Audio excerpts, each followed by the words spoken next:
स्वागत है आपका 4 पीएम पर। मैं हूं आपके साथ अदिति। भाजपा काफी समय से दक्षिण जीतने की कोशिश में लगी हुई। अमित शाह भी अपने भाषणों में तमिलनाडु में सरकार बनाने का दावा करते रहे और मोदी जी अपने भाषणों में यह कहते रहे कि वो समय दूर नहीं कि जब दक्षिण में भारतीय जनता पार्टी राज करेगी और दक्षिण की जनता मोदी जी को बहुत ज्यादा चाहती है। लेकिन इस बार भी मोदी शाह का दक्षिण जीतने का सपना जो है वो चकनाचूर हो गया। बीजेपी लंबे समय से यह सपना देख रही है कि उसे तमिलनाडु में जीत मिलेगी, उसे दक्षिण में जीत मिलेगी, लेकिन तमिलनाडु ने दक्षिण ने इस बार उन्हें करारा झटका दे दिया है। राज्य में मुख्य विपक्षी दल बनने का दावा करने वाली केसरिया पार्टी यानी भारतीय जनता पार्टी अब विधानसभा चुनाव में 15%, जी हां 15% से भी कम सीटों पर सिमटती नजर आ रही है। दोस्तों, तमाम आंकड़े सामने आने लगे हैं जिसमें यह खबर निकल के आ गई है कि भारतीय जनता पार्टी तमिलनाडु में लगभग 88 यानी 88% सीटों पर चुनाव लड़ेगी ही नहीं। भाजपा को इतनी कम सीटें तमिलनाडु में एनडीए गठबंधन दे रहा है कि भाजपा उससे नाखुश है और लगभग 88% सीटों पर भाजपा का कोई उम्मीदवार खड़ा नहीं होगा। हैरानी की बात यह है कि तमिलनाडु में भाजपा की स्थिति उस कांग्रेस से भी बदतर है, उस कांग्रेस से भी कमजोर है जिसे भाजपा दिन रात सुबह शाम गरियाने से बाज नहीं आती है। अब एनडीए गठबंधन के भीतर जो सीट शेयरिंग की तस्वीर उभर रही है उसके मुताबिक भाजपा के खाते में बहुत कम सीटें हैं, बहुत कम सीटें आएंगी।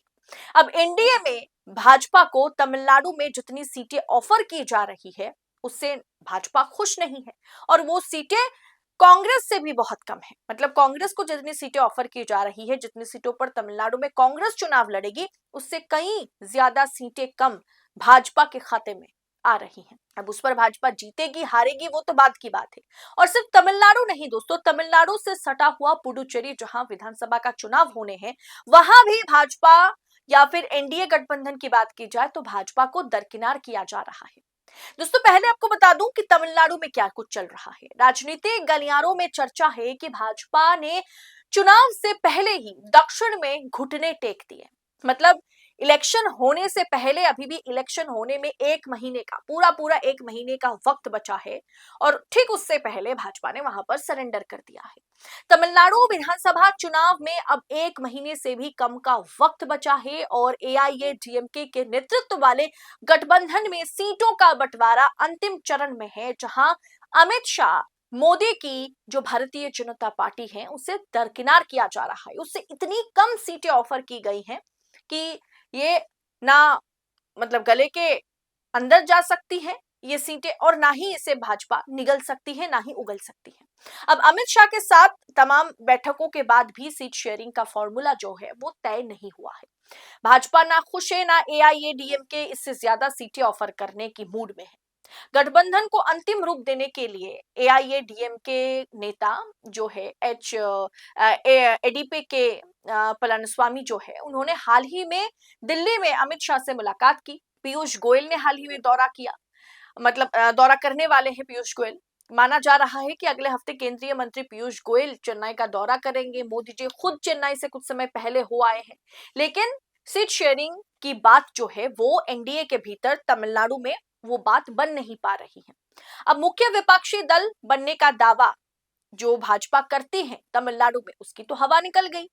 पिछले कुछ सालों से भाजपा तमिलनाडु में खुद को डीएमके के मुख्य प्रतिद्वंदी के रूप में पेश कर रही है, लेकिन मात्र 15% सीटों पर चुनाव लड़ना यह दर्शाता है कि जमीन पर पार्टी का आधार अभी भी बेहद सीमित है और जो एआईएडीएमके के साथ भाजपा का जो गठबंधन है वो किसी भी नतीजे तक वो गठबंधन नहीं पहुंच सकता। दोस्तों, बहुत सारे विपक्षी जो है डीएमके का कहना है, डीएम जो अभी सत्तारूढ़ पार्टी तमिलनाडु में है, लेकिन केंद्र की बात करें तो वहां विपक्षी पार्टी के तौर पर डीएमके नजर आते हैं।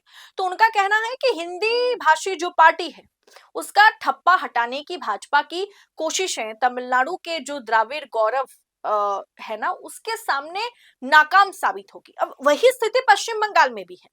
भाजपा को पश्चिम बंगाल में भी बाहरी पार्टी कहा जाता है, क्योंकि अगर आलाकमान रीजनल लैंग्वेज नहीं बोल पाते हैं, हिंदी बोलते हैं, तो उनकी एक्सेप्टेंस जो है, उस पार्टी की एक्सेप्टेंस रीजनल जगह पर बिल्कुल नहीं की जाएगी। इसीलिए भाजपा चाहे दक्षिण हो चाहे बंगाल हो, वहां कहीं ना कहीं एक बड़ा सा दीवार भाजपा के आगे जो है खड़ा है। दोस्तों, आज लोकतंत्र का चौथा स्तंभ जहां सत्ता के आगे नतमस्तक है, वहीं पर 4 PM बेबाक और बेखौफ पत्रकारिता को जिंदा रखने की पूरी कोशिश में जुटा हुआ है।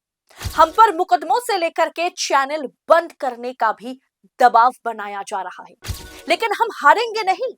4 PM पूछेगा सवाल सत्ता से।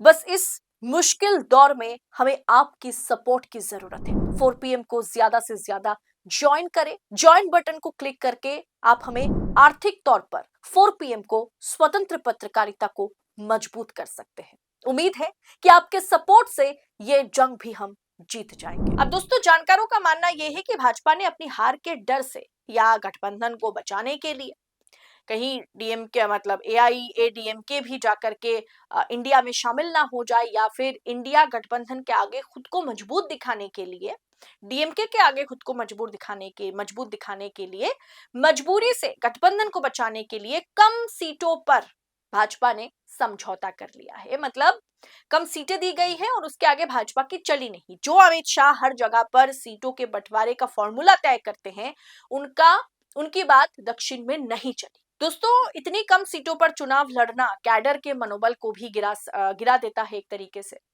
अब जिस दक्षिण विजय का बिगुल मोदी शाह की जोड़ी ने फूका था, अब कहीं ना कहीं चुनावी विज्ञापनों तक, एडवर्टाइजमेंट तक वो सीमित रह गया है। अब दोस्तों, जैसे मैंने आपसे कहा कि सिर्फ स्थिति चेन्नई की नहीं है या फिर तमिलनाडु की नहीं है, सटा हुआ पुडुचेरी में भी विधानसभा का चुनाव है साथ में, और उसमें चुनाव में सीटों के बंटवारे को लेकर के एनडीए में भयंकर घमासान है। भारतीय जनता पार्टी और उनके गठबंधन पार्टियों के बीच बवाल मचा हुआ है पुडुचेरी में। दक्षिण की खबर आप तक नहीं पहुंचाई जाती है, क्योंकि वहां भाजपा की स्थिति बद से बदतर है। अब एनडीए गठबंधन के मुख्य साथी जो है, वो है ऑल इंडिया एनआर कांग्रेस, जो बीजेपी के साथ गठबंधन में है, और दोनों के बीच रिश्ते फिलहाल तनावपूर्ण है मुनाव से पहले। मोदी के मंत्री जो है मनसुख मंडाविया पुडुचेरी के सीएम का इंतजार करते रहे, लेकिन मुख्यमंत्री ने उनसे मुलाकात नहीं की। इसके पीछे वजह यह है कि सीट बंटवारे को लेकर के दोनों में तालमेल बिल्कुल नहीं हो रहा है। मुख्यमंत्री एन रंगासामी सीटों के बंटवारे पर चर्चा से बचने के लिए पिछले कुछ समय से वो बस मंदिरों का दर्शन कर रहे हैं। किसी भी केंद्रीय मंत्रियों के साथ या किसी भी भाजपा के बड़े लीडर से वो मुलाकात नहीं कर रहे हैं। सामी जो है, उन्होंने गठबंधन बनाए रखने के लिए 2 प्रमुख शर्तें रखी है केंद्र के आगे, भाजपा के आगे। शर्त नंबर 1 क्या है कि केंद्र सरकार को लिखित में यह आश्वासन देना होगा, ये साइन करना होगा कि पुडुचेरी को वो पूर्ण राज्य का दर्जा देंगे।